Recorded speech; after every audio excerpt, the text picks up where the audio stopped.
Good afternoon, ladies and gentlemen. Good afternoon and welcome to the Central European Initiative Ministerial Conference on Environment, and in particular to the Water Without Borders session. My name is Raimondo Ossini. I'm the Director of Sustainable Development Foundation. I'm proud and honored to be here and to be the moderator and facilitator of the session. It's a very interesting session, and it's a very interesting, and I would like to thank the Central European Initiative to have decided to have this open public discussion on waters together with in partnership with the Barcolana Sea Summit. It's very important to talk together, to cooperate, to show the good practices. During the summit, we have very often said that water is really the example of how cooperation should be. Water has no limits, and international cooperation has no limits. It's very important to do the things together. Nobody can make it alone, and in particular on sustainable development, union and cooperation is very important. As Italian, I'm also very proud to be to know that the Central European Initiative Executive Secretary is here in Trieste in Italy, and as you know, this is an institution that since more than 30 years, I have to say, it's developing a lot of projects and cooperation initiatives, in particular on sustainable development. It's a UN, with the status of UN observer. Let's remember that in a few weeks we will have the climate COP26 conference in Glasgow, for example. And in general, the Central European Initiative is very much committed to the UN 2030 agenda and the 2030 goals. So I know that this morning the ministers and the delegation worked together on the waste topic, and now we are talking about the water and the Water Without Borders initiative. So before starting the session, let's have just a welcome introduction, a welcome speech by the Italian Minister Stefano Patuanelli, Minister of Agriculture and Forestry Policies, who couldn't be with us, and you just give us a welcome just to start the session.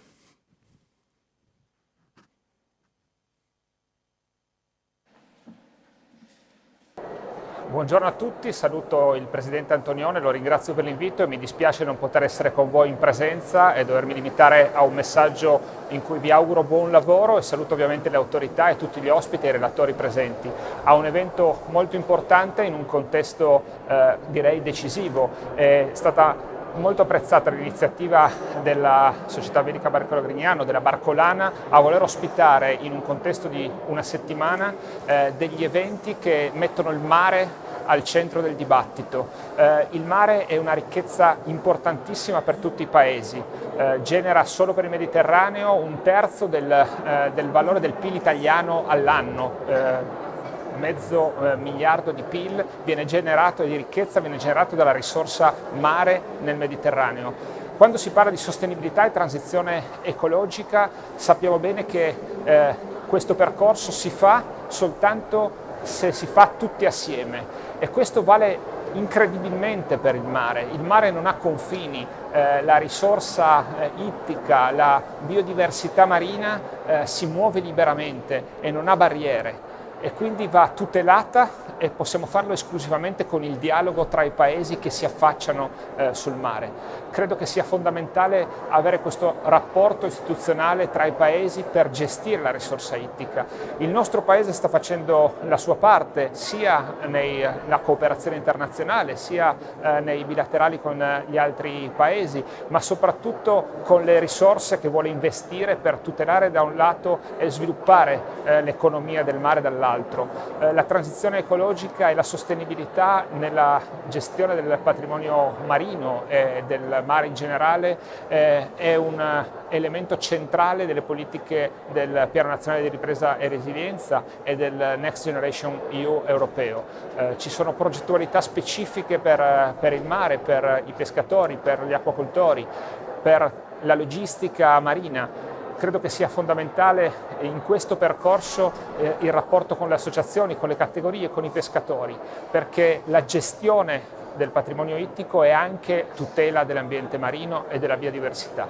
Credo che questi momenti di confronto siano necessari, non soltanto utili, e credo che vadano sempre nella direzione giusta, cioè quella di tutelare il più possibile il mare su cui ci affacciamo. Buon lavoro e grazie ancora. Thanks very much. The Minister said exactly which is the goal of the session, but I'm also very happy to announce that 2021 in Central European Initiative is the year of the Montenegrin presidency. So today we will have also an opening remarks by the Ministry of Montenegro of Ecology. But what I will do, I will call on the stage the speakers. They will sit here and then they will give the speech one after the other. Of course, we will start with the presidency of Montenegro. So let's welcome on the stage, first of all, and give a warm applause to Ratko Mitrović, Minister of Ecology of Montenegro. Welcome. Please here.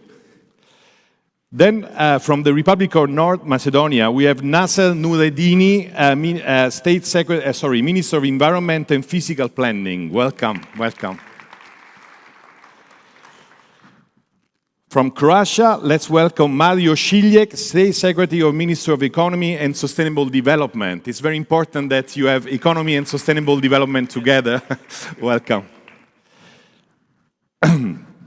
From Serbia, let's welcome Filip Abramovic, Assistant Minister of Environmental Protection.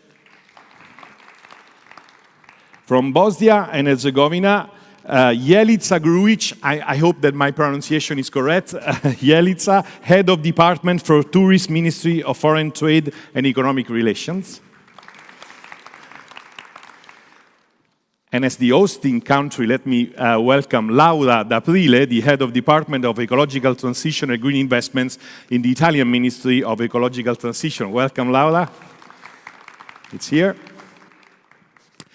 And last but not least, I know that he doesn't want to be so much appreciated in public, but let's welcome Roberto Antonione, the Secretary General of the Central European Initiative, who is the engine of this initiative and many other initiatives.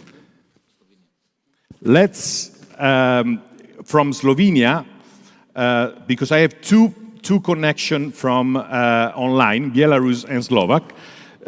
So let me welcome, last but not least, Metka Gonšek, State Secretary, Ministry of Environment and Spatial Planning of the Republic of Slovenia. I'm sorry with the pronunciation, Metka.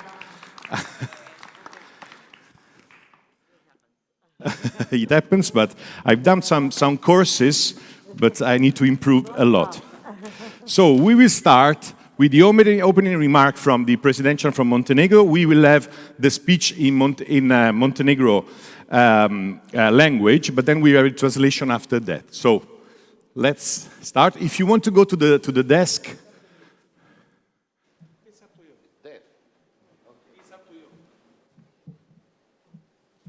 It's very good for the camera so that we can, because this will be also seen online, okay? Thanks very much. Best regards for everybody, special for student. I am working like university professor from University of Montenegro, professor faculty for architecture and faculty for civil engineering.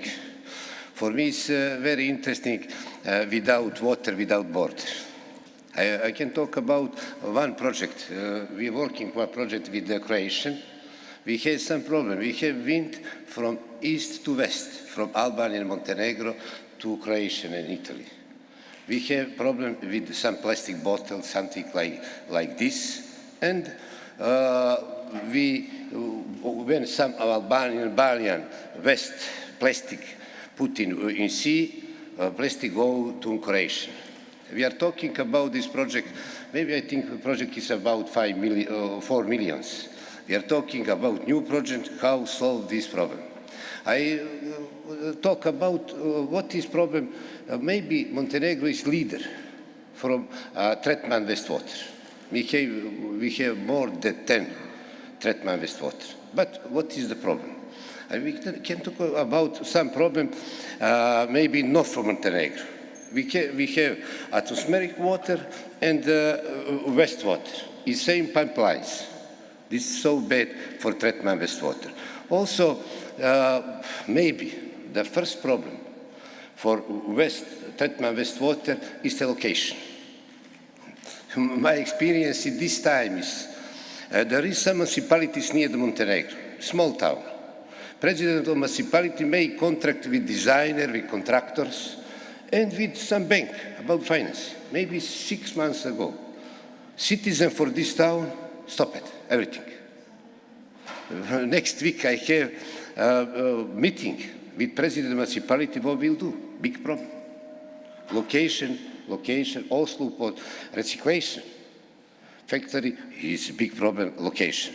Also, there are problems in town near the sea. In summer times, we have 10 times more citizens, the tourist town, than winter. Designer doesn't think about that. We have problem in treatment wastewater. For talking, Milica will talk about some details about water without borders. Milica, can you please to continue? Thanks. Thanks very much.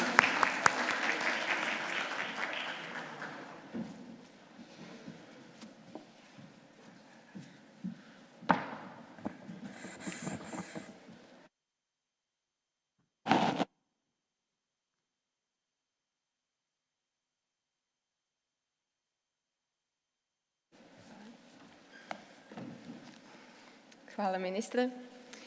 Uvaženi sekretare, poštovani ministri, dragi studenti. Prije svega želim da izrazim svoje zadovoljstvo što vas vidim u ovom velikom broju i da postoji interesovanje za ovu jako bitnu temu u oblasti životne sredine. Izuzetna mi je čast da danas imam priliku da vas pozdravim, uvjerena da će i ova sesija rezultirati značajnim dogovorima na polju daljih aktivnosti na unapređenju stanja voda u našim zemljama.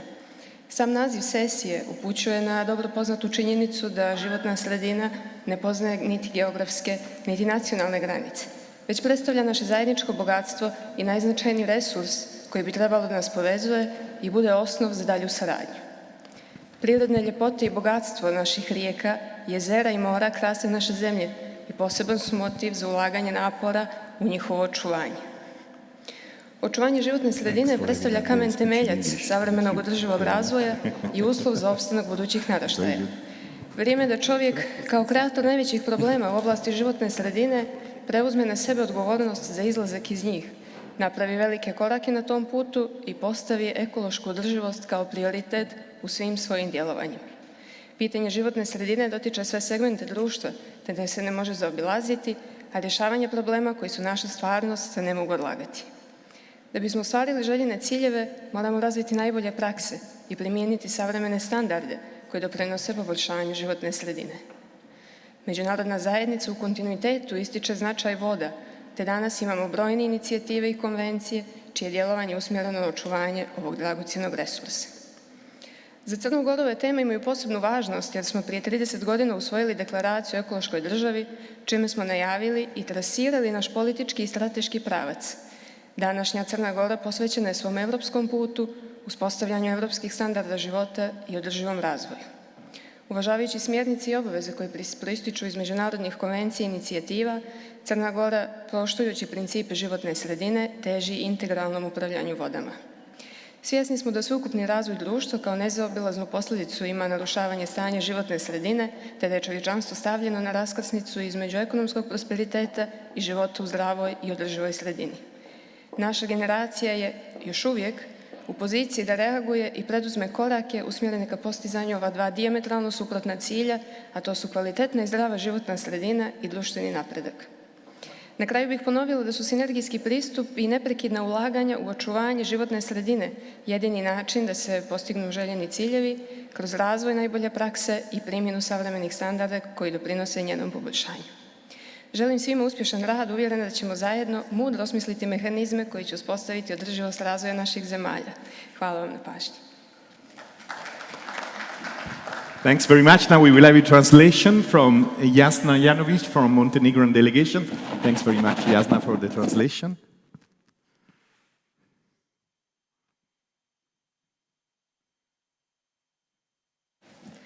Thank you for your kind announcement.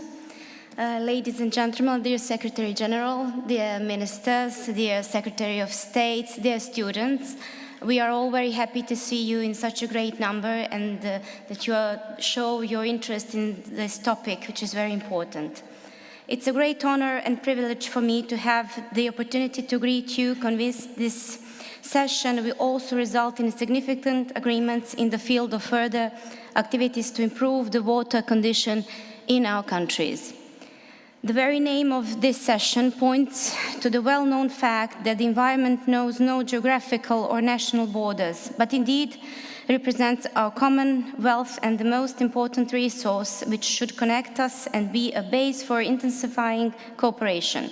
The natural beauty of biodiversity of our rivers, lakes and seas adorn our country and give a special motivation for making additional efforts towards the conservation.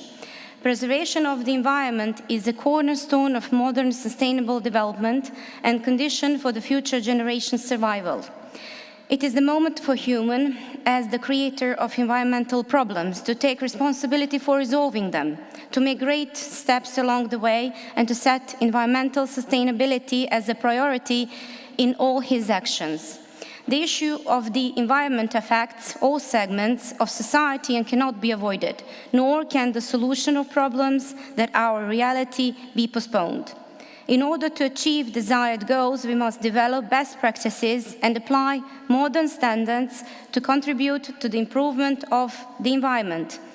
The international community continuously emphasizes the importance of water, and today we have numerous international conventions and initiatives, such as like this, aimed at preserving this precious resource. For Montenegro, this topic, or these topics, are of special importance because 30 years ago we adopted a declaration on the ecological state, which announced and traced our political and development strategic direction.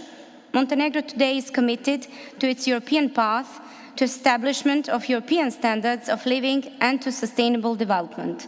Following the guidelines and obligation arising from international standards and principles of environment and sustainable development, Montenegro strives for integrated water management. We are aware that overall development of society has the inevitable consequences of environmental degradation and that humanity is placed at the crossroads between economic prosperity and living in a healthy and preserved environment. Our generation is still in a position to react and take steps aimed at achieving two opposed goals: environmental quality and social progress. Finally, I would like to say again that synergic approach and continuous investments in environmental protection are the only way to achieve desired goals through development of best practices and application of modern standards that contribute to the improvement of the environment. I wish everyone successful work, convinced that together we will wisely develop mechanisms for sustainable development of our countries. Thank you very much for your attention. Thanks very much for the opening of the presidential from Montenegro. And now Roberto Antonione, the Secretary General, what's your points for starting the session? How can you address us? Distinguished ministers, excellencies, friends, ladies and gentlemen, dear students, allow me to start by saying that there is no better place than Barcolana Sea Summit to host a ministerial conference dedicated to water. So first of all, I would like to thank the organizer, Barcolana team, Mitja Jalus, president of Barcolana, for giving us the opportunity to enjoy this sea party which Barcolana represents in a special manner in such an amazing scenario. But overall, for giving the importance to including this topic and to address this topic in the agenda of the Barcolana Summit from an international perspective. Special thanks to the Ministry of Ecology of Montenegro, Ratko Mitrović, for deciding to put inside the program of a calendar of the annual program of the Montenegrin presidency of the Central European Initiative of Simple CEI this event. Also thanks to our ministers, heads of delegations, speakers who, despite the outbreak, are here with us today. To the students, of course, and we are curious to know what they will explain us, how they think to give a contribution for this important topic. And last but not least, to Raimondo Orsini, our moderator, who is leading this event. Our conference perfectly represents the CI mission, facilitating the establishment of regional partnerships able to address common challenges. And the environmental protection of water and as well as its sustainable management is certainly one of the most pressing topics for the member states of our organization. If you take a look at the map of the CI membership, you cannot help but realize that water is the most visible unifying element among and between our countries.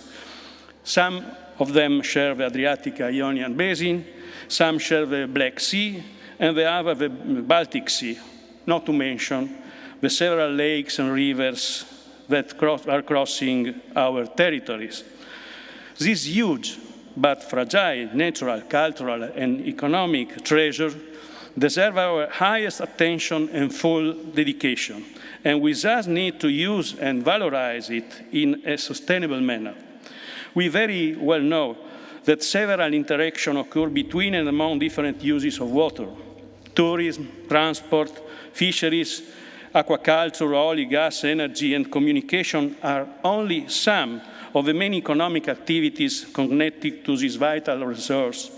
Yet economic development is no longer possible without effective preservation and protection of a natural context. And for water, this is even more so. Water provides for multiple ecosystem services at the base of a link between mankind and nature. For example, one of the activities that the CEI has been promoting over the last years is focused on strengthening cross-border cooperation between Italy, Slovenia, and Croatia for a better protection of the North Adriatic Basin. I am specifically referring to the North Adriatic Maritime Incident Response Group, NAMIR. These projects foresee the intervention of specifically trained and dedicated international team of firefighters who can be transported on board of a helicopter to ships on fire at sea. We consider this project an important step towards a closer partnership. Moreover, in close cooperation with the Italian Coast Guard, and specifically thanks to the crucial effort of Admiral Vincenzo Vitale, now we are engaged in a more ambitious initiative, which should result in the definition and establishment of common procedures to facilitate effective joint responses in case of accidental marine pollution, in particular deriving from oil spills. We believe this North Adriatic pilot project could be extended to the whole area included in the EU strategy for the Adriatic-Ionian region and be replicated in other territories of our constituency. We also believe this pilot project should be followed by an actual international agreement which allows the countries to cooperate more closely. And in this regard, we welcome the international parallel audit agreement signed by the Supreme Audit Institution of the Adriatic countries a few days ago here in Trieste. Later, we will have the pleasure to listen to the Counselor of Italian Audit Institution, Giancarlo Di Lecce, who will certainly provide us with a detailed explanation of the agreement. Transnational and cross-border cooperation is crucial in order to tackle water pollution as well as several other water-related issues. Water is borderless by definition.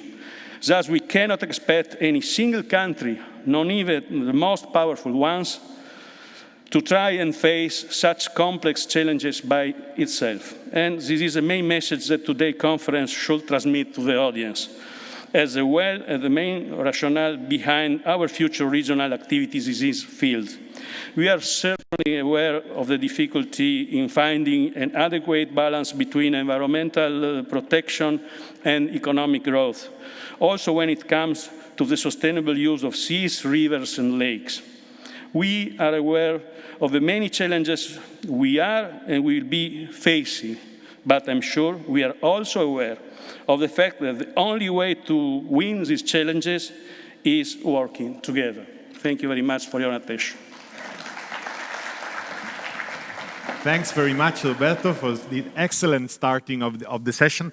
Yesterday, we have seen already some projects between Italy and Croatia, for example, and the minister told us about existing projects together with Montenegro and other countries. So something has been started already on water and on ecosystems, but also on sustainable tourism, on economy, on growth and sustainable growth. These all things go together. So let me tell you what will happen now. We will have a session where we will present the best practices and the policies for water in each country. Unfortunately, it's very, very brief. We would need hours to do that, but we will have just 5 or 6 minutes each. But of course, you will find all information also on the Central European Initiative internet site, and also by talking maybe personally with the ministers after the session. So we will start with this session. After this, as Roberto said, we will have just a speech about the international agreement on audit institutions that Roberto was mentioning. And last but not least, we will have the future. The future is the youth. As you know, with the pre-COP on climate, you know, we are in the hands of the next generation, and we should not give all the burden to the next generation. So today, at the end of the session, we will come and call to come on the stage 2 schools that won the initiative called Imagine, a very interesting initiative by giving ideas for the future and sustainable future of the Central Europe, so for more countries. Today we will have 2 schools from Italy to present their ideas, but we will let you know more, and we will have the guys who already made it possible, and they will explain us which are the ideas and the technical solutions they propose. So we think we will end up around 5 o'clock, between 5 and 5:30. So let's start now with the presentations with the best practices. So let's start from Nasser Nureddini, Minister of Environment, Republic of North Macedonia.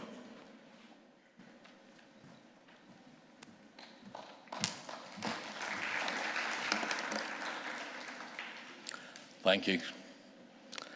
Your Excellencies, Minister, State Secretaries, dear General Secretary,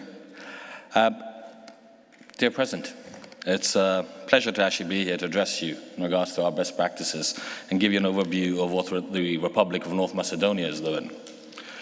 We, as you know, the Republic of North Macedonia is a landlocked country surrounded by Bulgaria on the east, Serbia and Kosovo on the north, Albania on the west, and Greece on the south.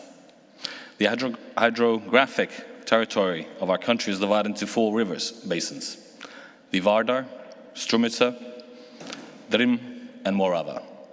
3 natural lakes, Ohrid, Prespa, and the Doiran, have also great significance for the hydrographic characteristics of our country. All of them are shared with its neighbors in the southeastern Europe, where as much as 90% of the territory falls within the transboundary river basins. The accession to the UNECE Water Convention 2015 was an important step in the process of strengthening the transboundary water cooperation in the region, particularly because the country co-recipients such as Albania, Bulgaria, Greece, and Montenegro are already parties to the convention. In the framework of trying to become part of the European Union and integrating into the European Union. Our country has undertaken a series of commitments where one of the main objectives is the approximation of our legislation with the Water Framework Directive of the European Union. For this purpose, the implementation of the law on waters and preparation of river basin management plans as the main instruments to meet the objectives of the EU Water Framework Directive remains a high priority for us. We are fully aware that the waters cannot be managed at the national level only, but together with our neighboring countries and in the frame of the regions. That's why transboundary water cooperation in the field of conservation and sustainable use of water reserves has been and remains a priority for our ministry. As an upstream country, we believe that cooperation with the countries which we share the borders with should be based on mutual trust and understanding, taking into account the real conditions and the available opportunities. This cooperation is focused on exchange of information, participation in joint projects, and compliance with international requirements and norms, especially when it comes to international waters.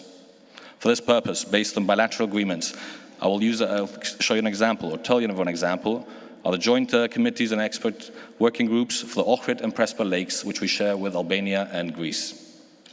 They coordinate a report on the transboundary activities, which have an impact on neighboring countries. These joint bodies, thanks to the support of the international groups and funds such as the GF, UNDP, UNECE, etc., they help us collaborate with our neighbors. Additionally, important activity was the inaugural kick-off meeting of the 3 ministers of environment from Greece, Albania, and North Macedonia, and the European Commission's high-level representative for implementation of the quadrilateral agreement of the protection and sustainable development of the Prespa Park area. The main points that have been highlighted by all include solid commitment to conserve and sustainably manage the Prespa Park area on the basis of the Prespa Park Agreement, to collaborate for the successful implementation of the Prespa Park Agreement. We are aware all of the importance of the transboundary cooperation is also clearly recognized in the 2030 agenda and its target sustainable development goal. And which requires, countries to implement integrated water resources management at all levels, including through transboundary water cooperation. At the end, I would actually like to say I'm very grateful that the youth has been included in this process, because we're talking about your future, your tomorrow. And it's an obligation for each one of us standing on this panel to do everything necessary to keep a healthy and clean future for you. Coming back to the point where I said we are a landlocked country, what I would like to say by that is it doesn't mean we don't actually bear any responsibility for the seas. If we do not have the appropriate wastewater treatment plants in our country, then we actually dirty and pollute the rivers that flow into our neighboring countries. An example of what we're talking about today was waste management, something we actually had an interesting discussion on. If we do not have a proper waste management plan in place, unfortunately, a lot of this waste and plastic will also end up in your seas, in our seas, because our rivers go across the borders, and it was said a few times earlier, and it's not just waters don't know borders, nature does not know borders, and it's our obligation here to fight for your future tomorrow. Thank you. Thanks very much, and in particular for this conclusion, because what you said is exactly what's happening. The environment is all connected, and so if you do something in one place, will have effects on another place, and not only in water, but also the biosphere. So thanks very much for this connection. Let's now go to Croatia, to the government of Croatia. Let's welcome Mario Šiljeg.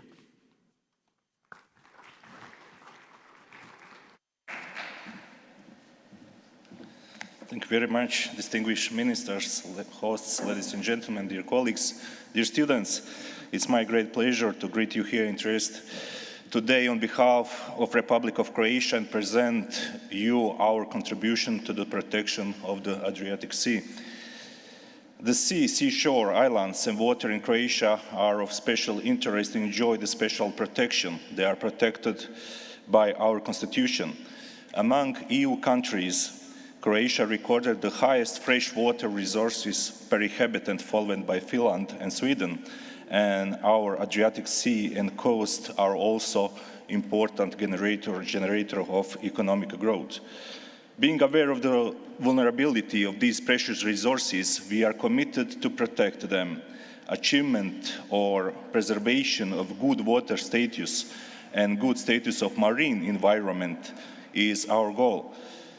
In that respect, we are aware of a significant impact of water pollution coming from urban wastewater and all challenges related to the achievement of SDG 6, water and sanitation. Namely, today in Croatia, approximately 94% of population is covered by public water supply system, and water in public water supply system is abstracted mainly from underground aquifers. Although on the area of wastewater management, results are not yet so impressive, we managed to increase the percentage of people connected to wastewater infrastructure nearly 60%. For the implementation of these financially demanding activities, we are using the EU funds, namely by the treaty concerning the accession of the Republic of Croatia to the European Union, we have obliged to reach the standards prescribed by Council Directive concerning urban wastewater treatment and Council Directive on the quality of water intended for human consumption till 2023. Within the operational program Competitiveness and Cohesion 2014-2020, a total of 60 water utility projects were financed with total eligible cost in the amount of 2.7 billion euros, of which EU funds amounts 1.9 billion euro, which represent 220% of the allocation, and more than 50% of approved projects are in the Adriatic Sea area. As you can see, many projects have been launched. Some of them were already finished, a lot of them are ongoing, but we believe that we will reach our goal and assure access to water and sanitation to every home in Croatia, and at the same time protect our national resources. In addition, we have also planned on support the National Recovery and Resilience Plan for lower scale water and sanitation projects. Regarding the very actual marine litter issue, among plenty other relevant projects in the Adriatic Sea area, we are engaged as project partner in implementation of Project Marles with the framework of Interreg Italy-Croatia SBC program 2014-2020.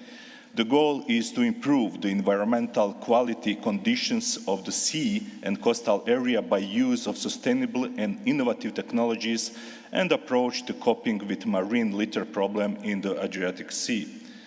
One of the projects delivered is to develop the cross-boundary management plan as common understanding document which will share the view of the technical needs, significant scientific knowledge and socio-economic impact on marine litter in the Adriatic Sea area sub-region, as well as understanding on how the EU and Barcelona Convention legal requirements should be implemented. Thank you for your attention. Thanks very much. And we are now aware of this huge amount of projects and also of investments. So it's a very interesting, and also the National Resilience Plan is something also very similar to the Italian one. On this we will know more later on. So now we go to Slovenia. Let's welcome Metka Gonšek, State Secretary, Ministry of Environment. Thanks very much, Metka. So, hello to everybody. I will just give you some information about water management and our experiences in Slovenia, and also transboundary and regional on the international level. We have in Slovenia a long tradition in water management, long before on the river basin scale, long before the Water Framework Directive was adopted. So we managed all the water use, water protection, and other issues connected with water in our 8 river basins. And we also have the transboundary commissions already long ago established to cooperate in these transborder rivers, Mura, Drava, Sava, Socha, with neighbor countries. Slovenia also is aware that now that sustainable water management doesn't mean only protection. It means much more than this. It means water use, water management in sense of risk by the floods or any other water risk. Also cooperation with different stakeholders, also from cooperation between local level, national level, and what is very important, international level, because water is the rivers and water flows don't know any borders. So that's why we also was one of the initiative country which actively work on preparation, and also now we are actively work in implementation of two main strategies in this region, Danube strategy and Adriatic-Ionic strategy. It is very important because we have here a lot of common interests. We have to protect these river basins on the international level, and on the other hand also allowed a sustainable development, economic, touristic, also other development, social, on the scale of the whole river basin. Concrete product of the Danube strategy is the Sava Strategy Convention, which was Sava River, which was signed for concrete actions on in the Sava River basin. And last year also Montenegro joined this Sava River Basin Convention, and the basis is Danube strategy, but here we are implementing the concrete projects. First of all, the Sava River management plan was prepared for flood risk and navigation on Sava River. Then also the Sava flood warming system was prepared, and also now in plan are many projects, implementing projects for navigation and also other use of Sava River basin. Also, what is very important in the Adriatic-Ionic Convention, there are concrete actions and also a lot of international projects with concrete results like marine litter, also ballast waters from the ship were already elaborated and realized. So these are some of, let's say, more strategic or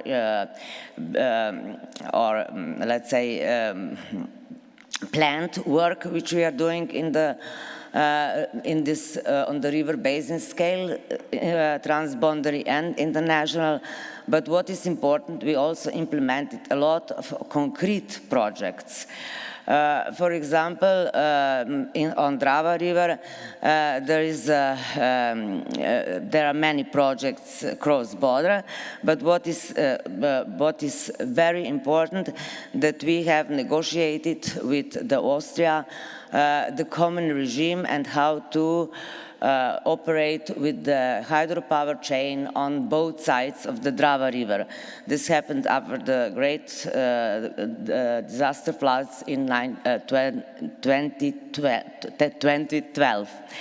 Then on the Mura River we have the same problem with the hydropower chain on the Austrian side, because in Slovenia Mura is not in any kind of chain, and there are no dams or any kind of constructions in this section.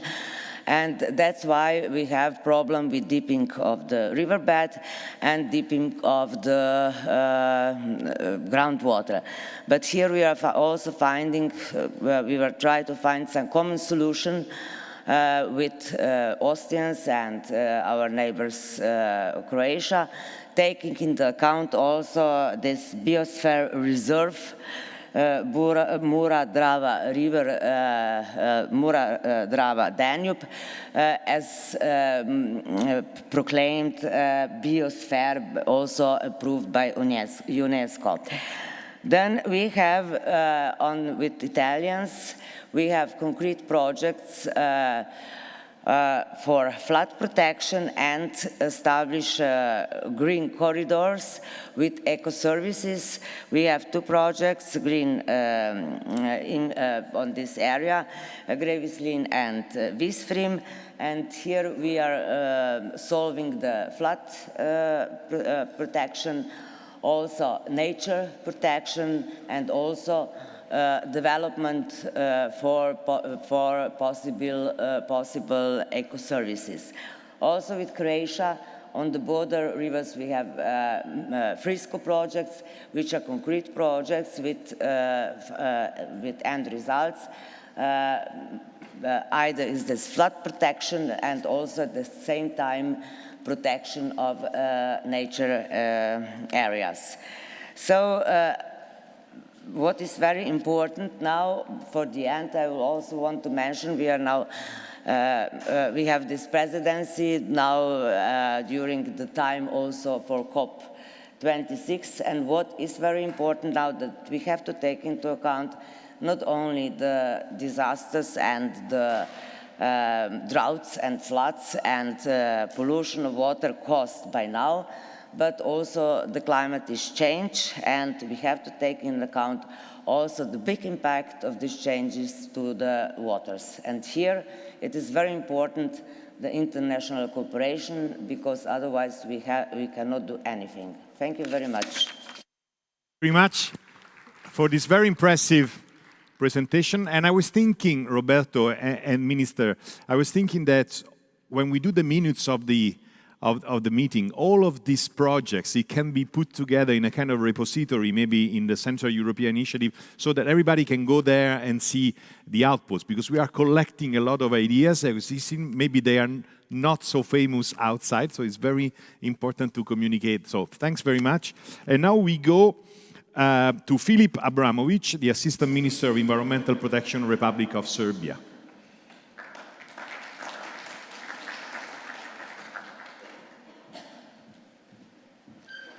Thank you. Secretary General, distinguished ministers and state secretaries, ladies and gentlemen, it is my pleasure to address you today on behalf of the Republic of Serbia. I will start with something that may sound like a platitude, but it's not. Not just rivers, the pollution knows no borders. And well-established and well-placed system of joint transboundary water management is of great importance. And that is also indicated by the Water Framework Directive, and especially by Convention on the Protection and Use of Transboundary Water Courses and International Lakes. We have examples of good practices of joint commissions for the protection and management of river basins, such as ICPDR and Sava Commission, and they are well known to public in our region, and there are also examples all over the world of multilateral and bilateral as well. And they are still developing and improving based on the lessons learned. And accidental pollution is just one of many issues addressed in water management, but we also need to look beyond. In light of the ongoing project, the Nexus assessment of the Drina River Basin, which was facilitated by UNECE through the Water Convention since 2014, it seems that the future of transboundary cooperation of shared waters may lie in the application of the Nexus approach. We are currently in the second phase of the project, which is financed by Austrian Development Agency, and one of the outcomes of the project will be politically relevant Drina Nexus roadmap a strategic document that will illustrate practical opportunities to operationalize cross-sectoral cooperation in the basin using a framework on nexus solutions. This will be valuable lessons learned. On Drina River, for example, we have great impact of energy sector, while on water courses we share with Hungary, agriculture and related activities are pretty relevant. It is important to recognize intersectoral nature of water management and address all key sector issues to achieve efficient management of this valuable resource.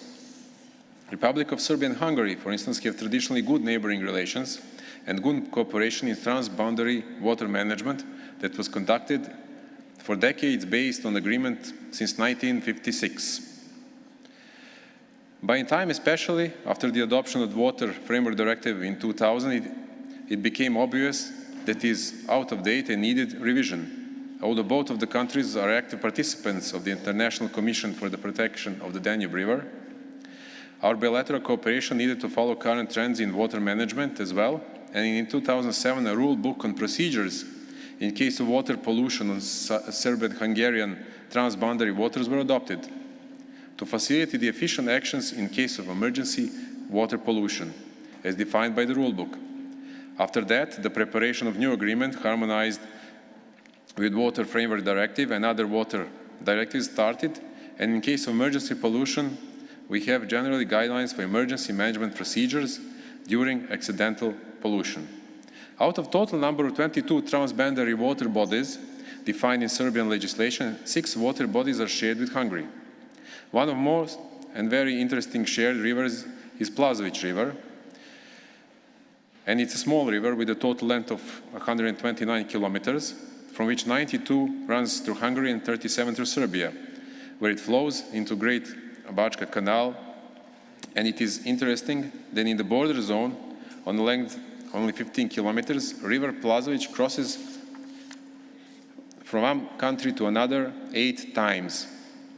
And we had an accidental pollution in River Plazović, which occurred recently, and was reported by the management company who registered this pollution.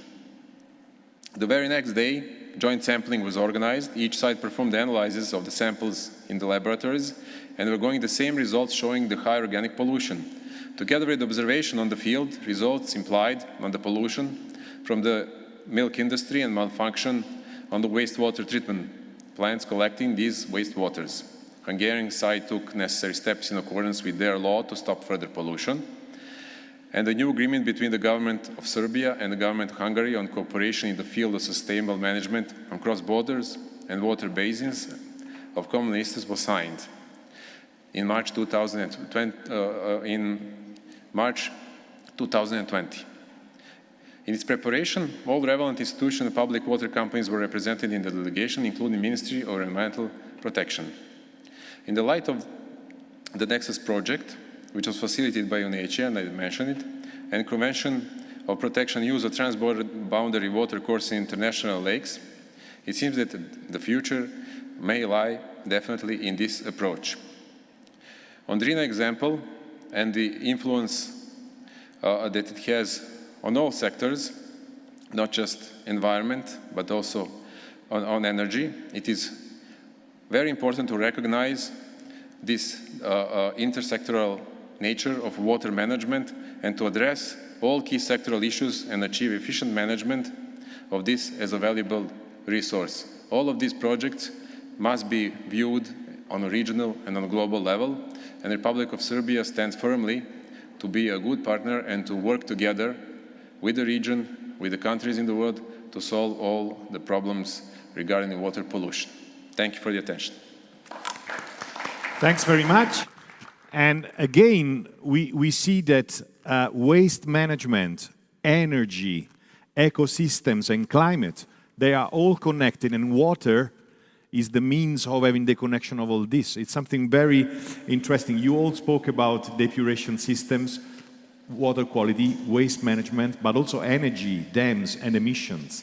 It's very interesting how this can be done all together.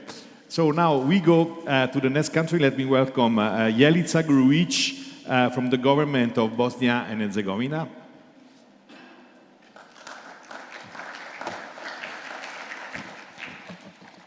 Good afternoon, dear ministers, General Secretary, dear students, colleagues.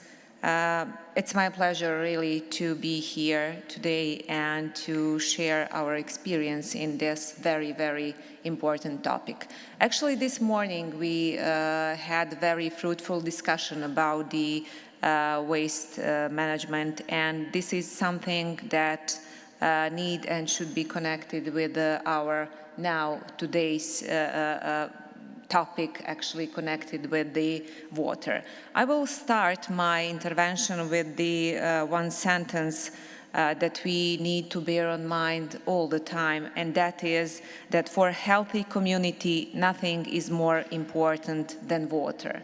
So every day we need to repeat and repeat that sentence in order to push ourselves to do everything in order to prevent our waters.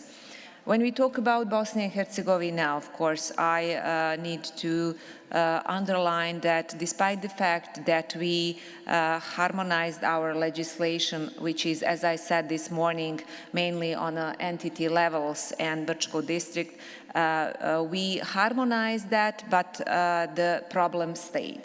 So whenever you go through Bosnia and Herzegovina, you will find different problems, let's say problems all around us. So we really need to use the positive experience of other countries in order to prevent that. We are very rich with the river.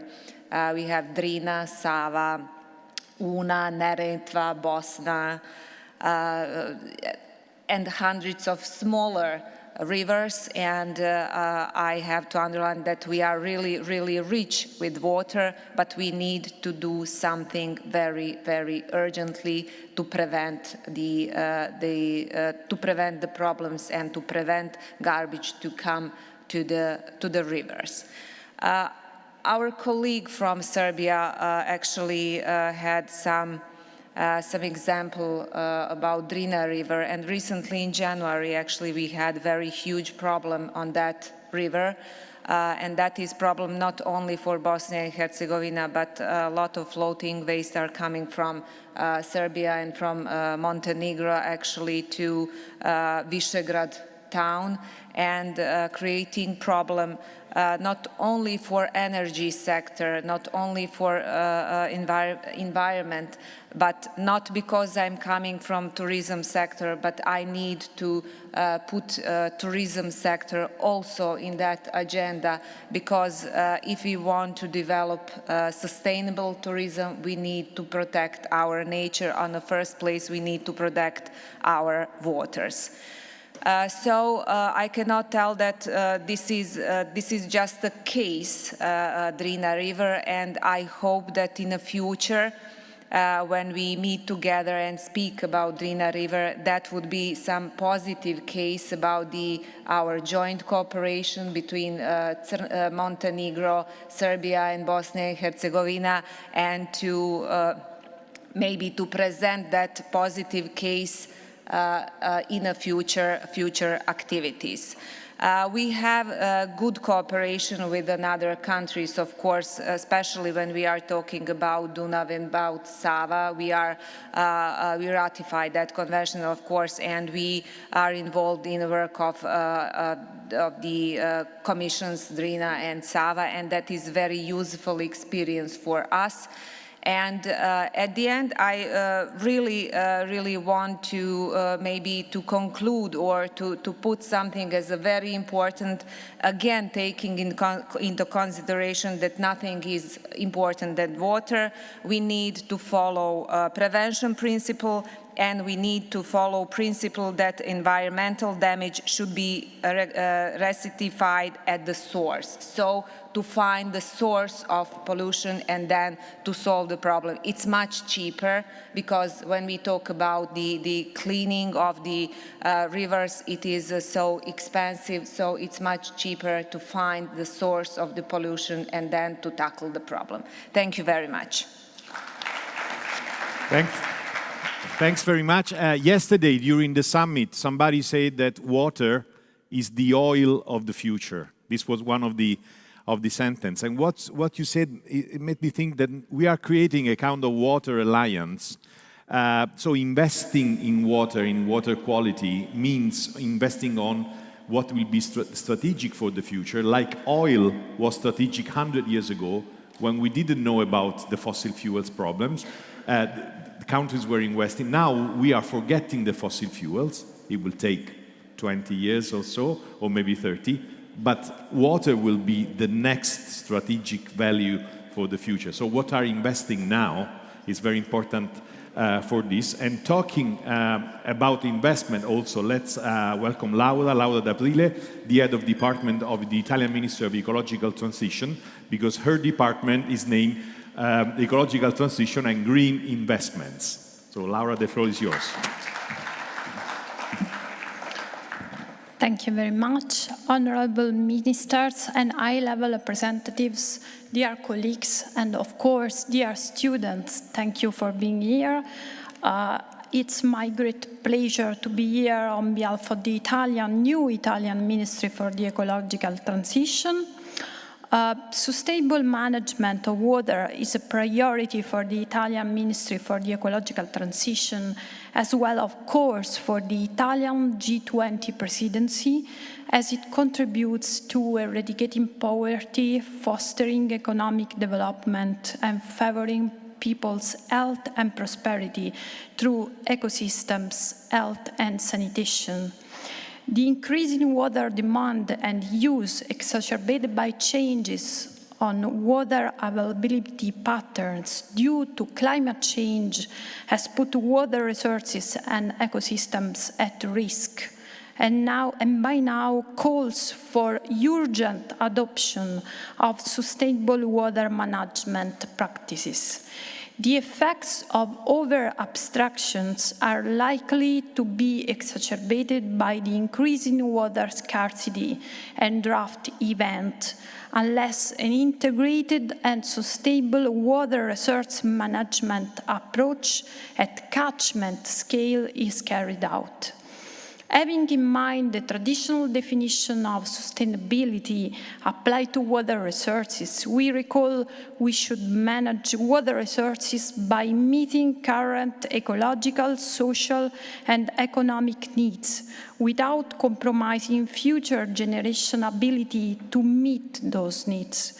Therefore, we all need to protect water resources and ecosystem from abstraction, from pollution, and use them through holistic approaches that integrate the requirement to satisfy societal uses while avoiding the deterioration of natural condition of water bodies.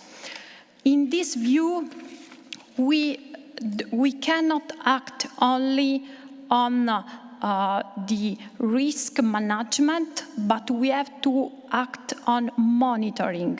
Monitoring strategies are therefore needed in order to integrate on-site monitoring with new remote sensed information, notably from satellites, and we saw some example of this, so that it can be possible to feed water resource models at the catchment scale and underpins adaptive management of water resources. In the hierarchy of measures, protection of strategic water bodies, conservation of resources, and their efficient use are priority and should be incentivized. Among such measures, primarily lie all legal and financial instruments to allow for equitable access to affordable drinking water, hygiene, and sanitation for all.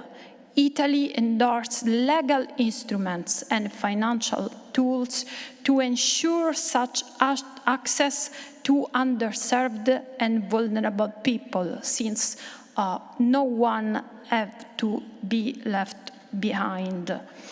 Innovative solutions to monitor, save water and allow for treatment and reuse are crucial to achieve efficiency.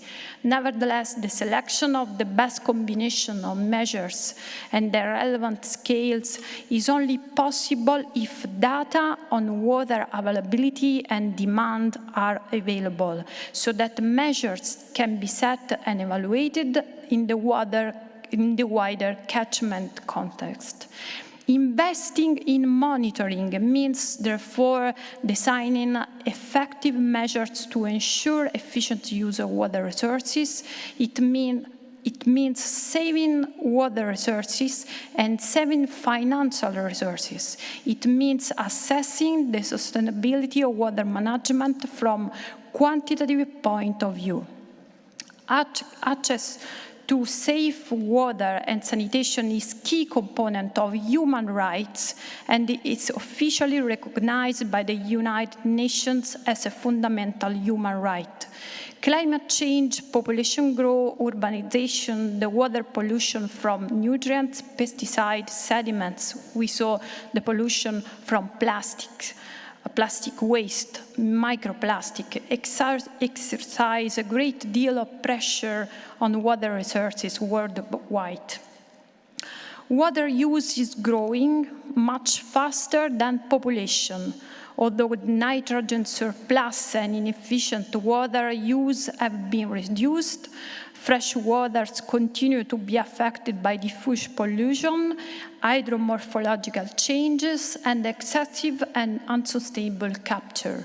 While reducing the availability of water in Europe, climate change and intensive practices in the agriculture and energy production sector are expected to keep fresh waters under constant and increasing pressure. Along this path, transboundary water cooperation can also be achieved through full and practical implementation of the Convention of the Protection and Use of Transboundary Water Courses and International Lakes, the Water Convention, as additional tool and example of interregional and cross-border cooperation in this sector. Multilateral and bilateral cooperation in the environmental and climate sector, including, of course, the water sector, also toward the support of specialized implementing agency and or development banks, can also strongly support the promotion and implementation of the sustainable development goals of the 2030 agenda, in particular the target 6.5 of the goal 6, and it also contributes to the achievement of the objective of Paris Agreement under the United Nations Framework Convention on Climate Change. In 2016, Italy has established through interinstitutional agreements the permanent observatory on the water management on each river basin district that represent an innovative system of governance for the best management of water in order to ensure a balanced planning of the water use and stable between the availability of water resources and real needs. Observatories, furthermore, provide information operational support in order to contribute to the definition of decision for management of any emergency by national civil protection and other competent national authorities involved. Going to conclude my speech and thanking you all for the kind attention, let me say that cross-border cooperation in the field of water resource management, especially within the Central European Initiative by assisting partner countries in the optimization and increasingly sustainable use of water resources, of course, is a priority. So, thank you all for your attention and have a fruitful discussion. Thank you. Thanks very much. Thanks very much, and thanks also for having ended as a hosting country, the physical speech, because now we have two countries connected online. So let me ask the technicians if the connection is right. Let me welcome first Alexander Stankevich, the head of Central Scientific Research Institute from the Ministry of Natural Resources of Belarus. Can you hear us?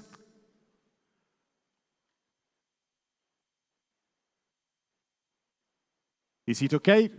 Can you start, please? Yes. Very good. We can hear you. Please, go ahead.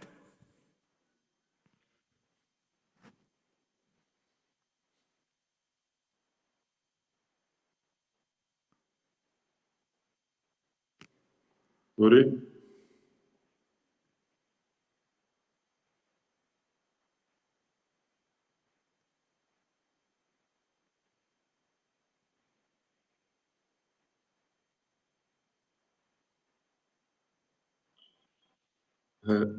Dear ministers, dear participants, I shortly present the inventory and protection of springs in Belarus. Water resources is one of the types of natural resources as a national heritage of Belarus. In Belarus, there are more than 20,000 rivers and more than 10,000 lakes. Despite the sufficiency of water resources, Belarus purposefully implements measures aimed at the use and protection of water, as well as improving their management mechanism. Along with the river and lakes, Belarus has a large number of unique small water bodies, springs, which represent a natural outlet of groundwater to the earth's surface. Spring water has always been perceived by the population as water with particularly variable natural qualities. Previously, attention was paid to them due to the lack of the information about their location and importance of their protection and conservation in condition of increasing anthropogenic pressure on water resources and the negative impact of climate change. In order to improve the situation in the field of spring protection, large-scale work has been carried out since 2016 on the inventory of springs on the territory of Belarus under the auspice of the Ministry of Natural Resources and Environmental Protection of the Republic of Belarus. The main purpose of the cycle of works on the inventory of springs in Belarus was to verify disparate data on springs, compile a list of springs on the territory of Belarus, indicating the exact location of spring, photo fixation of the springs, determination of the hydrological characteristic, and the need for work on improvement springs.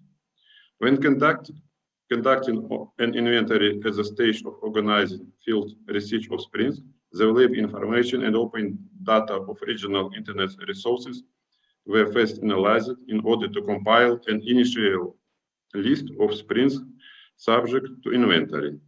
In the course of field studies, only 60% of the initial number of springs were confirmed locally. 40% of the springs were absent or dried up. As part of the inventory, the exact location of 1183 springs on the territory of the Republic was established.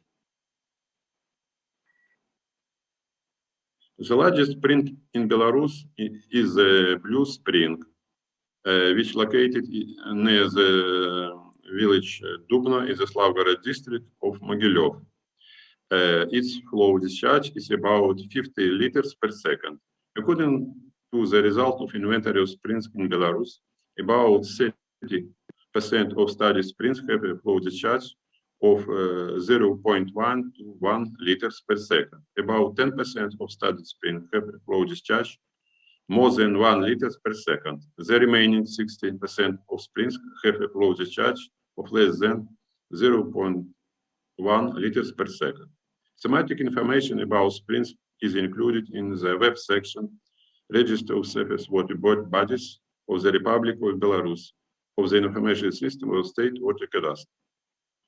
To protect springs from pollution, water protection zones at distance of 50 meters from springs are established in accordance with the Water Code of Belarus. According to the result of inventory in Belarus, about 40% of springs can be used as sources of drinking water for the population. The topic of studying and preserving the springs of Belarus has received high interest from the public. An information campaign was held among school children. Tell us about your spring. The winners who examined the largest number of springs were determined and awarded. With the support of the international project, what initiative of the European Union for the Eastern Partnership countries, a book Springs of Belarus with description and photos of all springs was prepared and published. On June 2021, the 6th International Water Forum, Springs of Belarus, was held in Minsk, within the framework of which leading specialists of the Ministry of Natural Resources and Environmental Protection, other ministries, scientists, public figures, and all peoples not indifferent to nature protection discussed the problem of protection and improvement of springs and outlined plans for further work on the conservation and sustainable use of the national natural heritage, namely springs. Thank you for your attention. Thanks very much. Unfortunately, we had technical problems with the PowerPoint presentation, but it's impressive to see the initiatives in Belarus. And now we have the last presentation from the Slovak Republic, Danka Tamerejnova, Senior Water Policy Officer. Danka, can you hear us? Yes, I can hear you. Very good. We can hear you very well. Yes, good afternoon and greetings from Bratislava, capital of Slovak Republic and city on the Danube. Dear Minister, State Secretary, Secretary General, ladies and gentlemen, and young people in the audience, thank you for the opportunity to give an intervention on behalf of the Ministry of Environment of Slovak Republic. I would like to share with you a very concrete example of good practice which we recently experienced in Slovakia, and it's about to draft the national water policy itself. Also, I'm going to speak about the national example, as Slovakia is located on the roof of Europe. All other rivers go to Danube and then to the Black Sea. I would like to share in my presentation and to share with you in a short presentation how we address the participatory approach in Slovakia in formulation of the water policy. So first of all, we established several principles, and one of the most important was the principle of partnership, and that is vertical and horizontal cooperation of stakeholders, so they were not dominant or less visible stakeholders. Then we took management as a project. So we started with steps to analyze problems, analyze the current state, existing solutions, and then we prioritized the solutions from problems rather than the manifestation of problem. We try to go to the root of the problem, to how to eliminate, what is the goal, what are measures, and how to set up indicators. And the whole process was based on open and transparent participation, which I actually would like to show you. When we are talking about water policy, there are some plans, and probably we were missing the roof. So there are plans according to the Water Framework Directive, the River Basin Management Plan, then the Flood Directive, Flood Risk Management Plans. We have also planned on the investment of to construct the public water supply and sewage systems. Of course, we are not in the vacuum, because there is a EU level where there are some other strategies covered by European Green Deal, which was adopted in December 2019, but also at the national levels, there are several processes. And unfortunately, still the water sector and other sectors seems to be fragmented, which we try to join and glue together.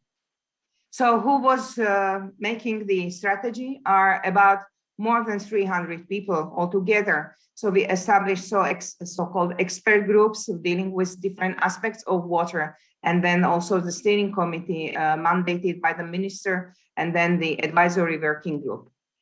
Unfortunately, the pandemic came, and in December 2020, when we started our exercise, everything was done on virtual basis. So all online meetings, and we know each other by abbreviations. We never met together, about 300 people to put together. We try also to make a communication and information campaigns, and to put all our processes and steps and outcomes on a website in a real time, which probably might be the first point to make a transparent policy making in my country. Here I try to illustrate all these 8 expert groups, how they work together or individually, how they meet over the 9 months. And we reached our baby. The draft policy now is in public screening of the strategic assessment process. By interest, we made an overview how were these members of expert groups represented by workplaces. So most of them, they came from the science research schools, but also the ministries, different ministries, and a very good representation of civic associations and NGOs.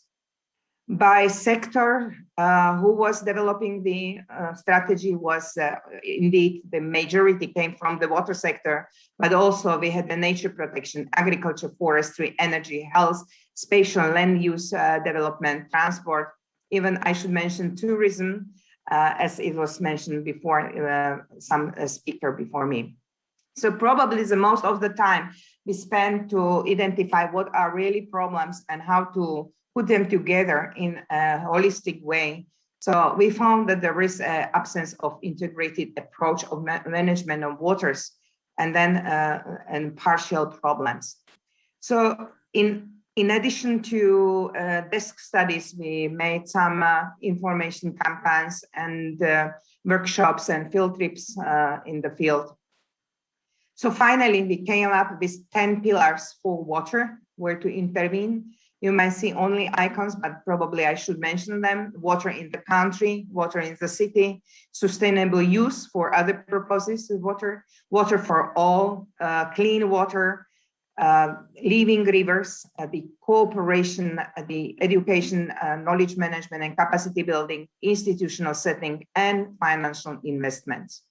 So this was my presentation very briefly. I probably will only make a lesson learned that to draft national water policy, it's a lengthy process and the political commitment is the key. And also that water policy needs to be complemented by operational, institutional, technical and financial measures and aspects. And I hope that the policy, which we assume will be adopted by the end of the year, will be a good case which we will replicate with our friends and colleagues in ICPDR, the Convention for Danube Protection, but also at the level of UNEC and the Water Convention. And thank you very much for your attention. Thanks very much. Thanks very much for your excellent presentation, Danka. It's very interesting to have put on the table the governance and part of the story and also the participation process. Not only the technical projects can be shared, but also this participation. We can call this like the States General of water policies, and this maybe can be done by other countries, or it's already been done by other countries. So I ask you to share your PowerPoint presentation with the member states of Central European Initiative, so that maybe there can be some crossing initiative. Thanks very much. And we saw that Danube for you is a big pillar, so you know that you are doing the best to keep it blue or to make it blue again. Let's see how it goes on the next years. So Laura D'Aprile was talking about the monitoring aspects. It's important not only to have the technical projects, but it's also the monitoring process and also the auditing part of the story. So as Roberto Antonione was saying before, there's been an interesting international initiative of cooperation by the audit institutions that together, or the Central European Initiative, together sign an agreement because it's very important that also they speak the same language in terms of auditing. So let's welcome on the stage Giancarlo Di Legge, the counselor at the Italian Supreme Audit Institution, to tell us more about this agreement. Please, Giancarlo.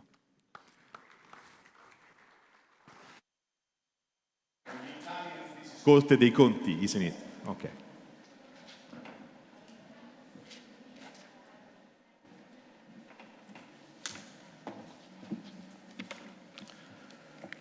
Good afternoon. I'm Giancarlo Di Legge, Counselor of the Italian Court of Auditors, and I'm here today to talk about the results of a recent parallel audit presented in September on managing intervention in case of sudden pollution in the Adriatic Sea. First of all, I'd like to address to the authorities and to all those present the greetings of the President of the Italian Court of Auditors and the appreciation for the initiative Water Without Borders, which brings to the attention of institutions and communities the theme of the sea as a common natural heritage. I would like also to thank for the opportunity to represent in this forum the commitment of the Italian Court of Auditors and the control activities concerning environmental issues. We are well aware that one of the major challenges of the future will be to reconcile the needs of economic growth with the protection of the environment and the social welfare. In such a context, the task of a supreme audit institution is to assess public environmental policies and verify effectiveness and efficiency of the emergency management system with a view to make better use of public money. With reference to the protection of the sea, just a few weeks ago, the heads of the Supreme Audit Institution of Albania, Bosnia-Herzegovina, Croatia, Italy, Montenegro, and Slovenia presented here in Trieste the results of the parallel audit on managing intervention in case of sudden pollution in the Adriatic Sea.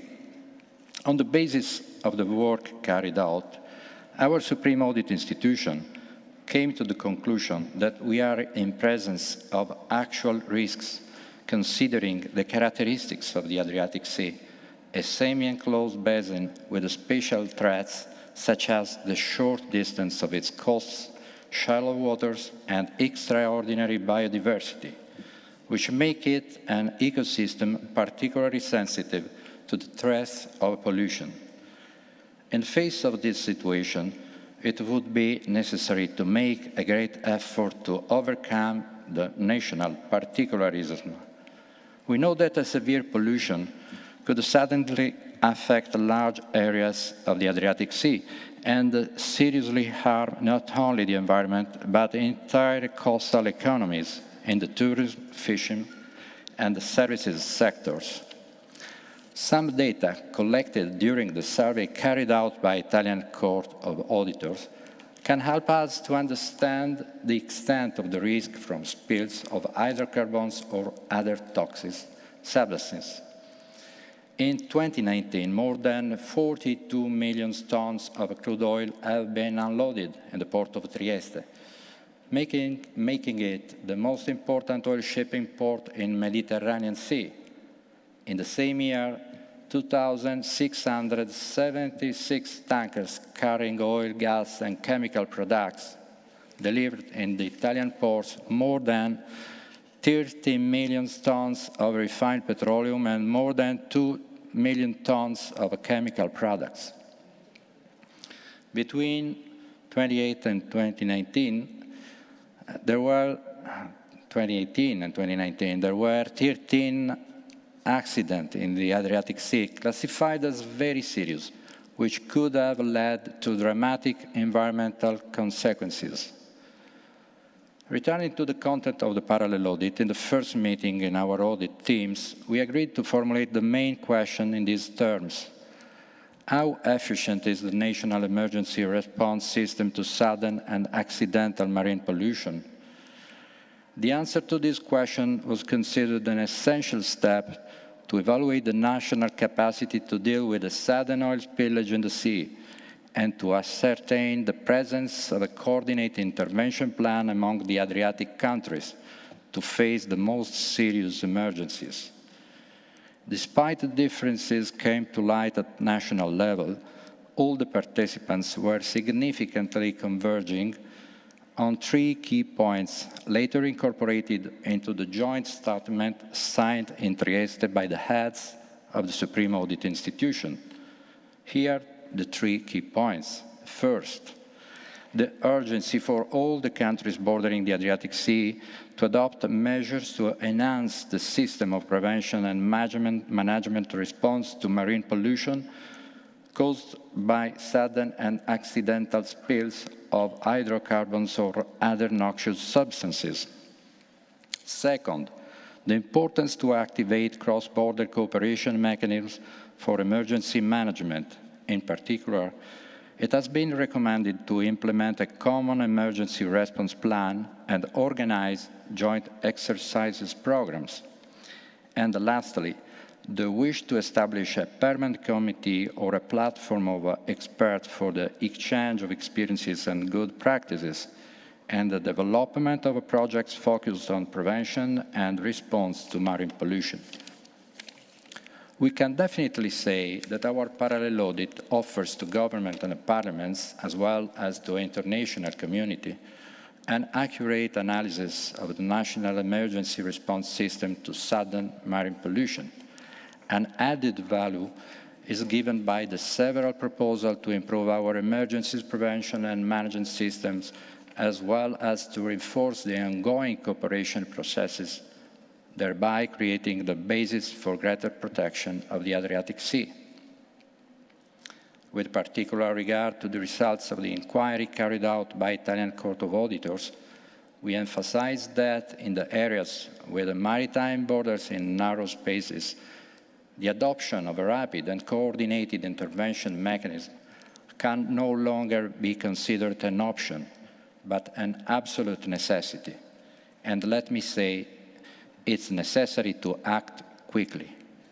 I will finish by saying that the most important lesson learned from our works is that the preservation of the sea is a challenge that goes beyond national frameworks and can be achieved not only through the cooperation of all countries and sharing knowledge, experiences, and best practices, but also and above all, establishing relationships of mutual trust between neighboring countries. Thank you for your kind attention.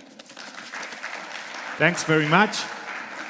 Thanks very much for this very interesting initiative. And now, before we go to the presentation of the school and the students, you all spoke and welcomed the students. I will ask you to give a big applause to the speakers, because it was not easy to summarize in 5 minutes all the interesting projects. We've been all very good. Thanks very much to your speak.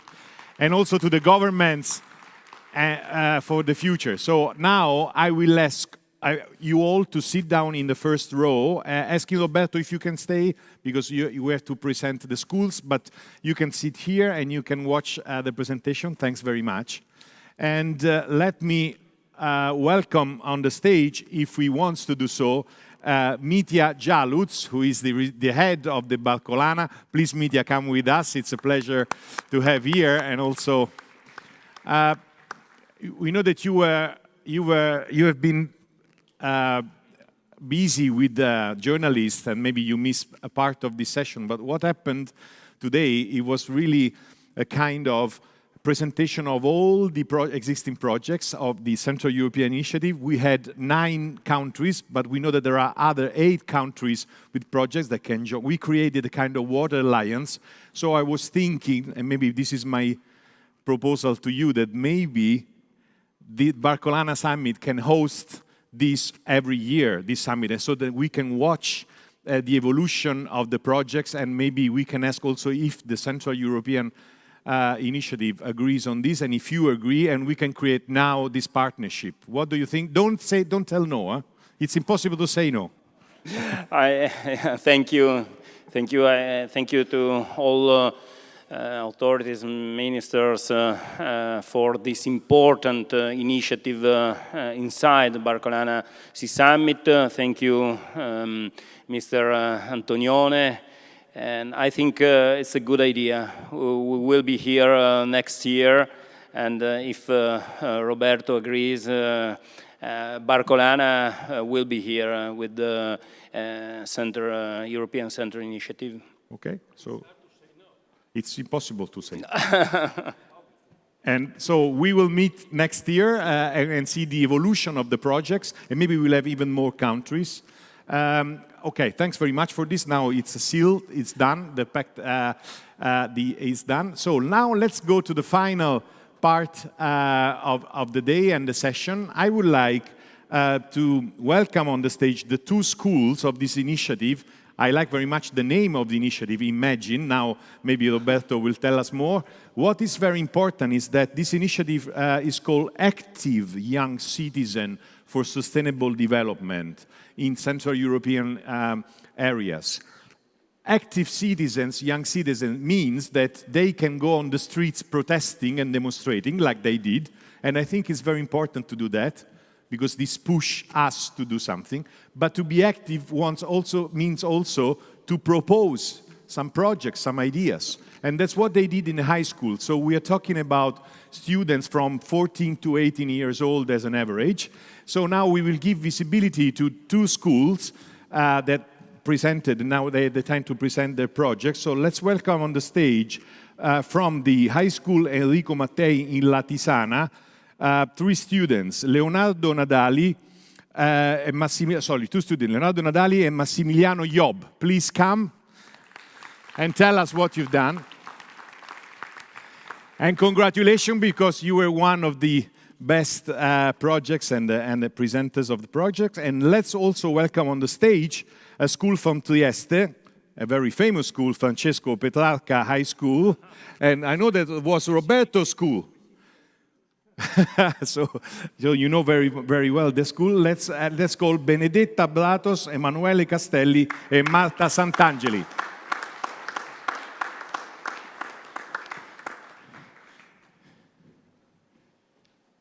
So we would like to know more about your projects. Is it okay if we start from Latisana? That is not very far from here, but we know that you have something for the Laguna. So can you tell us more? Do you have a presentation that you can launch, or you want to speak as you prefer? Yeah, we got the presentation, so if we could launch it, that would be perfect. Let's launch the presentation. Thanks.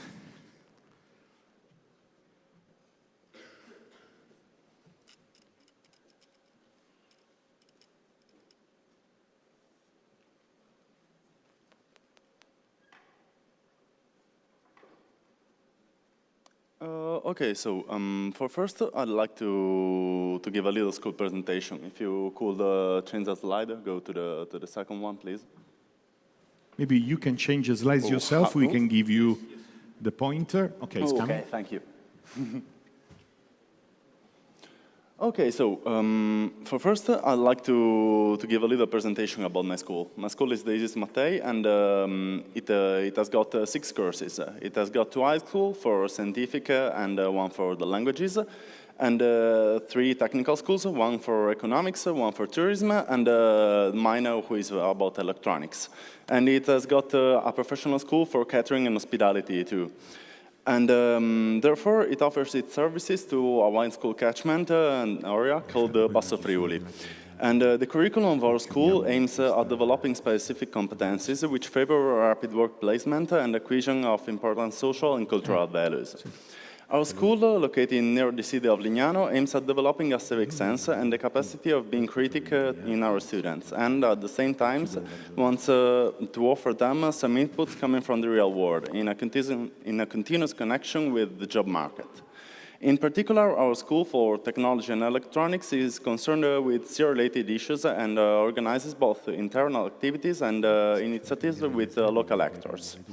With this purpose, our students, supported by the teachers, have been performing a set of activities complementary to the standard didactic program to boost their knowledge about the issues that threaten our local territory, rivers, lagoon, and sea in particular, and to understand which actions in their everyday life, as well as special ones, need to be realized and contribute to save our sea. And the most relevant activities worth mentioning are the Green School, and who is a result of our student participation to Fridays for Future initiative, and the Automatica project, who is made... There is a video they told me, so if you can start the green button, maybe... Oh, okay. Can you just start up the video? Okay, thanks. My fault. And so there's the Automatica project, who is related to system or plants and automation applied to maritime products. And that's the Let's Go Underwater project, who is made in collaboration with the Marine Technology Cluster, FUG. And so this is a little presentation about our school, our laboratories, and that kind of things. Here's where we like to make like PLCs and industrial automation.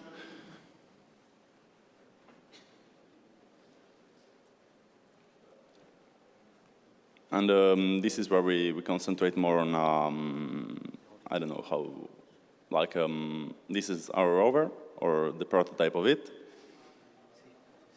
And a project that we made for the automation of a ship. So and each time you want to go ahead with the slide, just click the green, okay, and you do it, okay? Okay, so I'll just give you my friend Leonardo.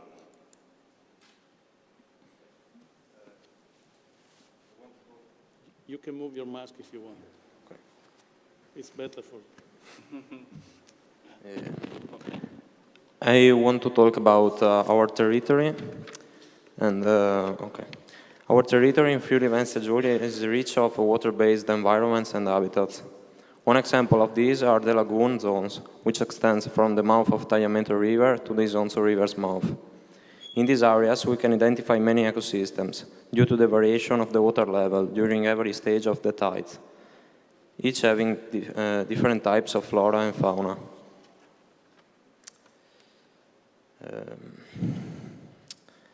Using different instruments into the rover, we are able to collect a lot of information into those environments, which are very useful for mapping and studying purposes. So I'll talk about the goal 14, and yeah, keeping in mind our environmental problems in our territories are now increasingly affected by such problems due to our lifestyles, consumption and habits that are no longer compatible with the limited resources of the planet, having an increasingly less sustainable impact on it. And so to prevent this problem, the municipality of Latisana is interested in participating at the fulfillment of the 14th objective of the 2030 agenda regarding the Bassa Friulana, given the presence of coastal stretch, includes the Grada and Marano lagoons, the Gulf of Trieste, and numerous rivers as Stella, Tagliamento, Isonzo, and more. And so linking to this, we have devised and designed the rover. And it is fully automated and got sensors to check its position, cameras to record the surrounding environment and study marine biocenosis. And it has GPS trackers to map the seabed and a mechanical arm to collect and later analyze sample or just to clean the seabed from waste. And so I'll leave the sum up and conclusions to my friend. So, in conclusions, our goals with this rover and with this project, basically, is to preserve the environment and the biodiversity without bringing any damage to it. We can achieve this through the improvement of our idea and so of our robot with a mechanical arm, as my colleague said, and or other sensors and tools such as cameras, as shown on the picture and in the video before. And that's it. Thanks very much. And so, first of all, you've been very good with the presentation. It's not easy to present something in front of the ministers when you are that young, so thanks very much for this. And also, you have created some interesting monitoring system for both the water quality and the coastal territory. Maybe Mitya, some of the companies and the sponsors of Barcolana may be interested in investing and creating a startup with them. Let's think about it. Okay, thanks very much. Let's go now to the second school. Let's go to the classical high school. You study Latin, Greek. So what have you created? Let us know. Greetings. We are here to present our project, Ponds Reflect the Sky.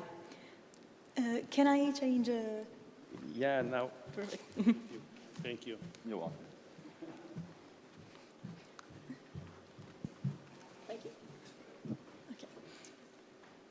In the first part of the school year, we studied Agenda 2030.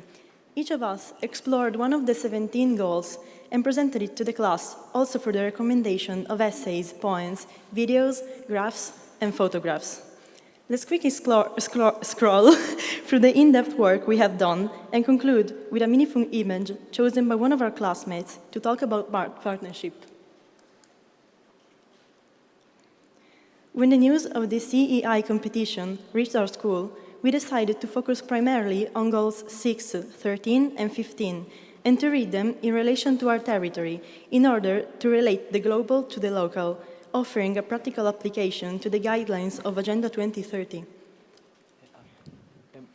Può la regia un attimo cambiare il PowerPoint, gentilmente? Can we put the other PowerPoint?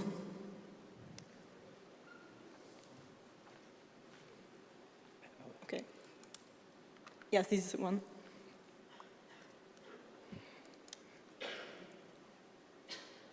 The focal point of our reasoning was that relating to the dispersion of rainwater, which in Italy is used only up to 11%, with an European average of 30%.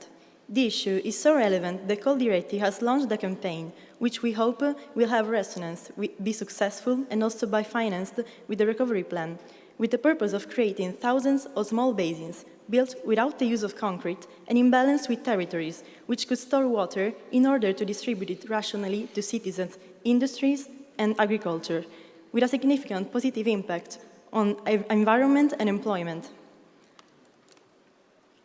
On this journey, we then came into contact with the existence on our own territory of an extraordinary network of surface basins consisting of hundreds of ponds, pools, and cisterns, which is not limited to our region only. In fact, it spreads to over Slovenia too, just over the border. It is a network that enriches the landscape of the territory. It has the fundamental ecological function of safeguarding biodiversity, still today can serve, as a watering place for wildlife, and it is an historical evidence of the resourcefulness of the human community. A community forced to deal with a far from easy environment, since it is almost completely lacking in surface water resources, given the calcareous composition of the soil, and further dried by the wind, the bora, which frequently blows through it.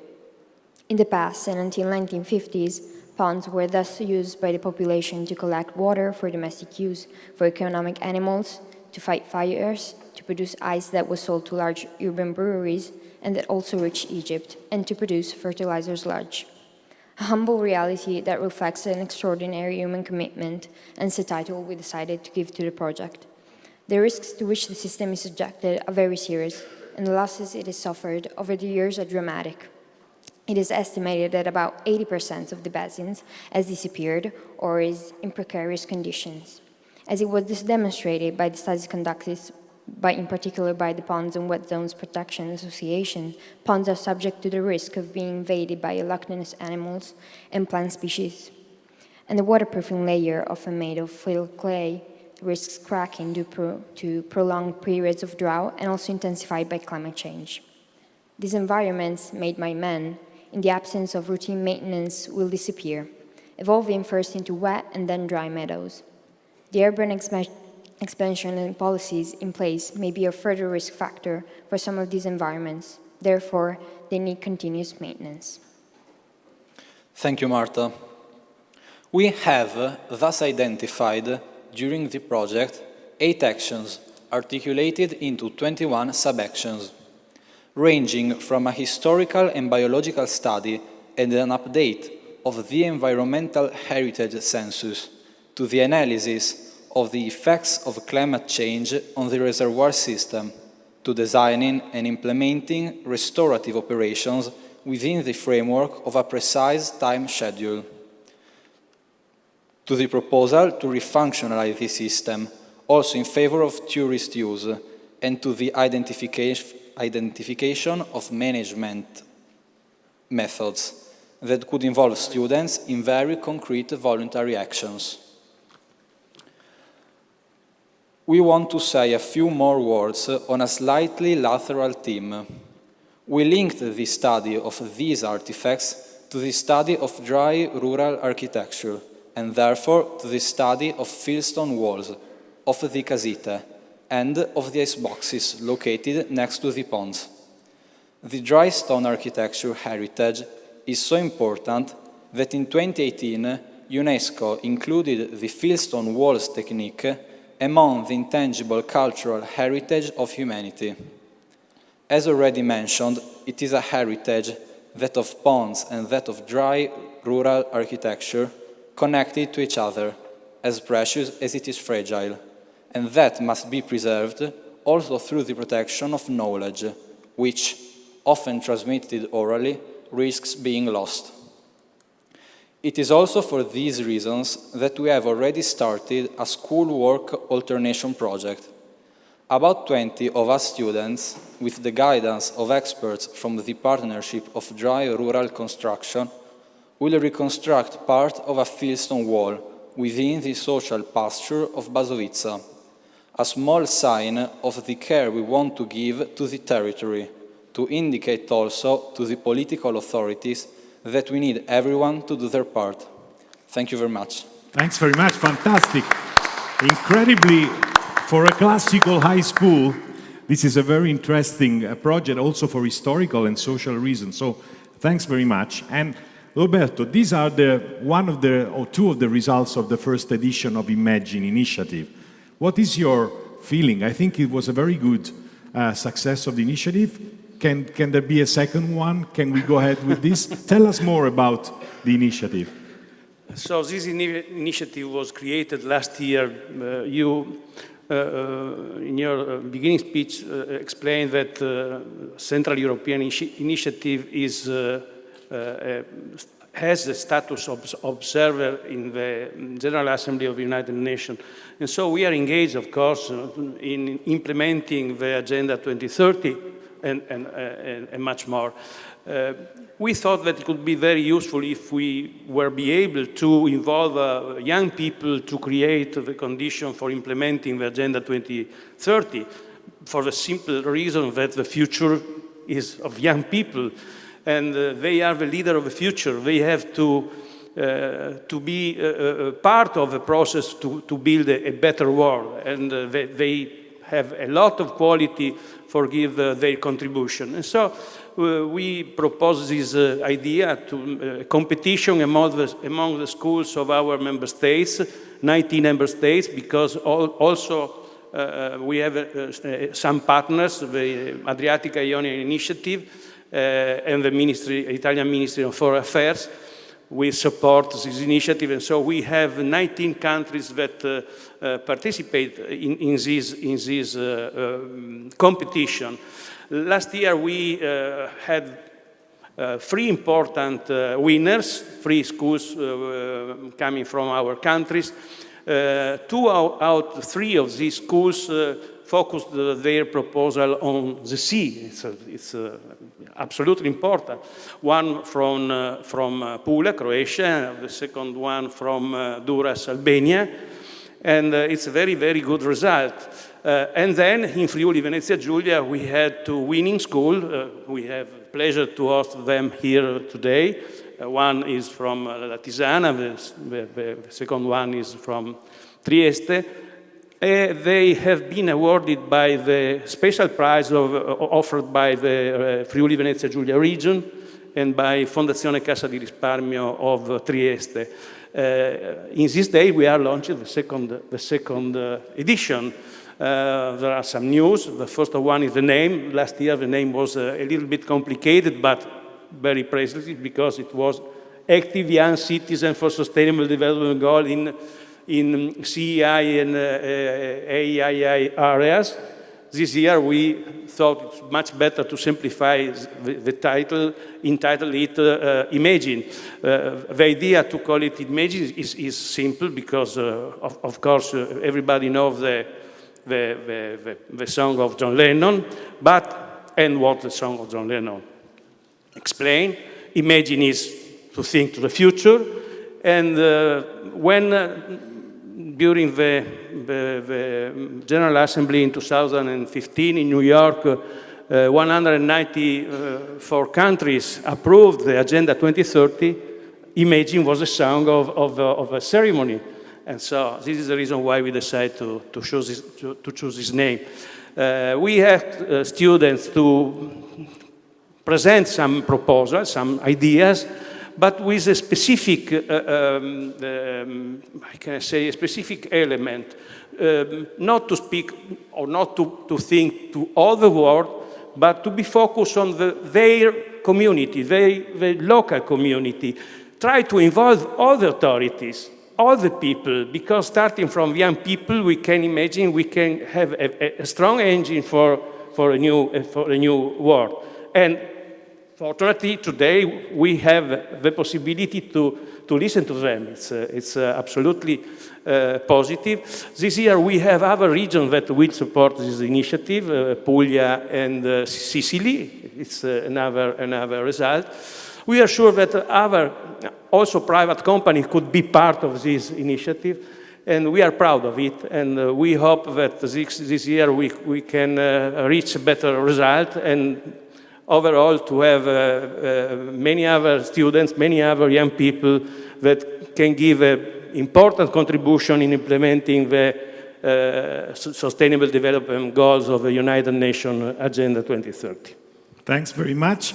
I was thinking, let's do in real time an exercise of international cooperation.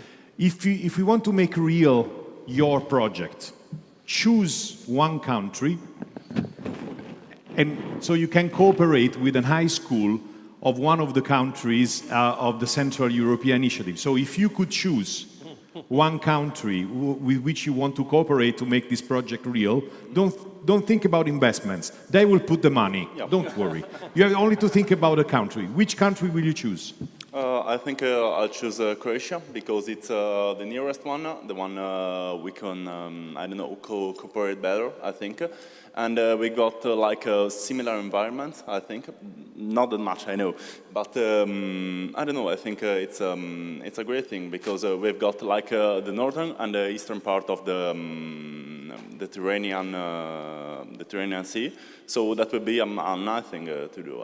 Very good. So Roberto, ministers, there is a proposal for Italo-Croatian project on make it real.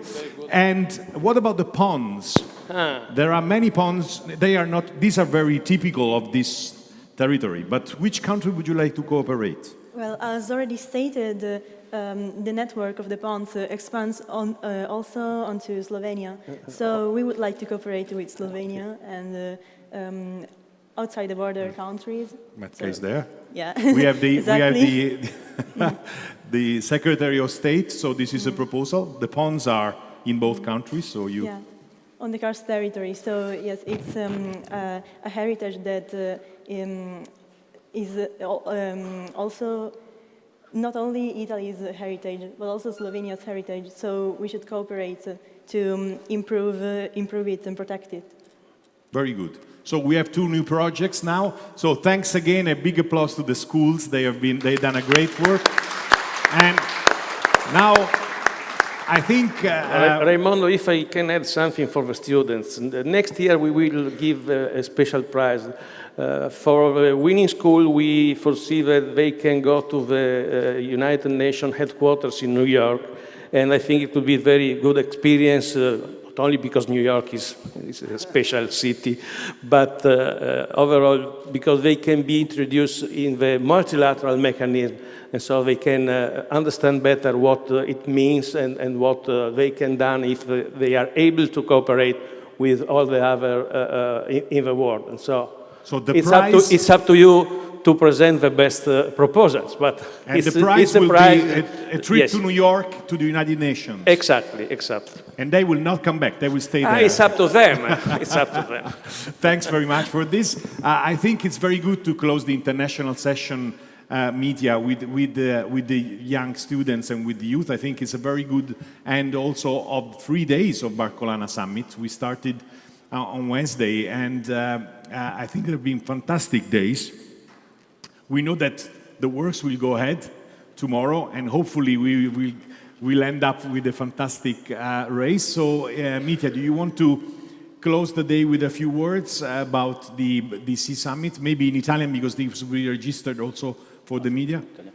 Sì, grazie Raimondo, è stato un piacere, vado sull'italiano per i media, è stato un piacere davvero stare qua tutti assieme e simbolicamente chiudere questo Sea Summit con questi progetti straordinari, un esempio concreto di cooperazione multilaterale. Io voglio ringraziare Roberto Antonione per aver portato avanti questa iniziativa, ringrazio i rappresentanti degli Stati presenti, ringrazio l'ISPRA, il Ministero dell'Ambiente che hanno reso possibile questa speciale iniziativa, ringrazio tutti i nostri partner, la Fondazione Sviluppo Sostenibile, i tanti sponsor che ci hanno sostenuto e devo dirvi che avevamo un obiettivo ambizioso, siamo andati, io credo di poterlo dire, ben al di là di quello che era l'obiettivo di una prima edizione. Sono stati 3 giorni davvero eccezionali che ci hanno detto 2 cose. 1, non c'è più tempo, dobbiamo muoverci, dobbiamo strambare e prendere la rotta giusta. 2, è una rotta di cui non dobbiamo aver paura perché abbiamo le tecnologie, abbiamo le imprese, abbiamo le istituzioni che sono pronte a questa transizione ecologica e quindi non dobbiamo avere paura del futuro. È stato detto prima bene che il mare, l'acqua sarà il carburante per costruire il futuro perché tutto inizia nel mare, la vita inizia nel mare e tutto finisce nel mare. Allora dobbiamo collocare il mare al centro dello sviluppo futuro delle nostre società e così potremo costruire delle società migliori, delle società più giuste. Grazie a tutti di questo Sea Summit, davvero. See you Thank you all. year. See you next year. Sea Summit. See you next year. Thank you. Much. Grazie.